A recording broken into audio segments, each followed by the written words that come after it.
Working with SMTP to go and working from home means that I'm in a really unique opportunity to do what I love best, which is looking after little guys like Christoph.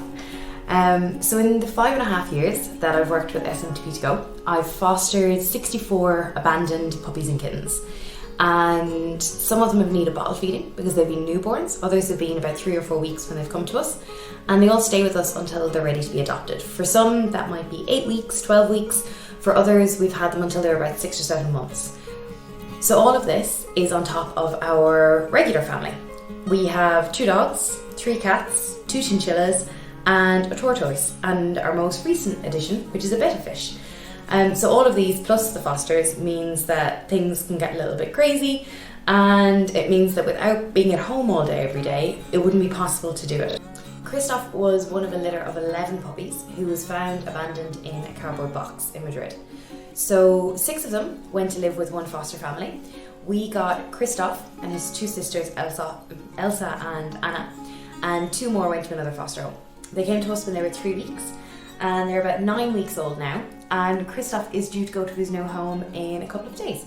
So Anna and Elsa have already been adopted, which means that I get a few more days of cuddles with this little guy. But yeah, so yesterday on my volunteer day, I went out to the El Campito shelter and I got to meet with the adopters of Elsa and Anna, and we did all of the paperwork. We got the puppies microchipped, got them checked over by the vet, and made sure that they were healthy before going to stay with their new family. So in my spare time, not that there's a lot of it, but I also work as a dog trainer. So it means that when I meet the adopters, I'm able to spend time with them explaining what is involved in taking care of a puppy, and I can give them help on best practices on how to look after their puppies or kittens to give them the best start in life. And obviously once they've been adopted, if the adopters have any questions, if they need any help, they can always get in touch. Fostering an animal involves taking care of them in a home environment until they're ready to be adopted. Life in kennels or a pound can be extremely stressful for any animal, and young, weak or older animals have a much greater risk of getting sick. By fostering an animal in a home environment, it helps them to get used to their new life once they've been adopted much quicker. They learn valuable life skills and they receive crucial socialization.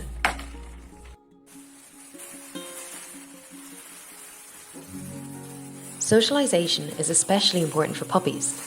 Puppies have an open socialization window of about 16 weeks, during which they don't experience fear like they would in later life. When puppies grow up in a shelter or a pound environment, they're isolated from a lot of the stimuli that they might later experience in a home. This can result in fears and unwanted behaviours as adolescents and adults.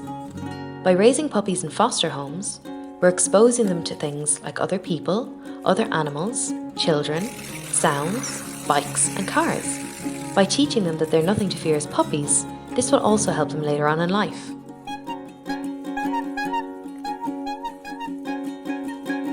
Fostering isn't easy, but it's always worth it. Soon after the puppies arrived, we realised that Elsa was having problems eating.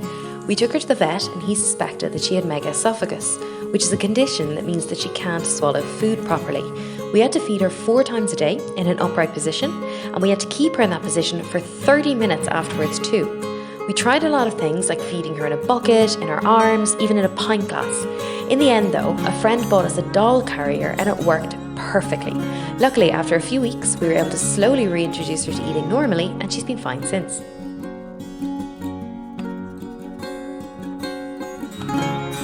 Saying goodbye is never easy. I mean, while the puppies are with you, they become part of the family. Wherever I go, the puppies go, and since I don't have a car, I often need to get creative with my daughter's old stroller and baby carriers. But it's always worth it.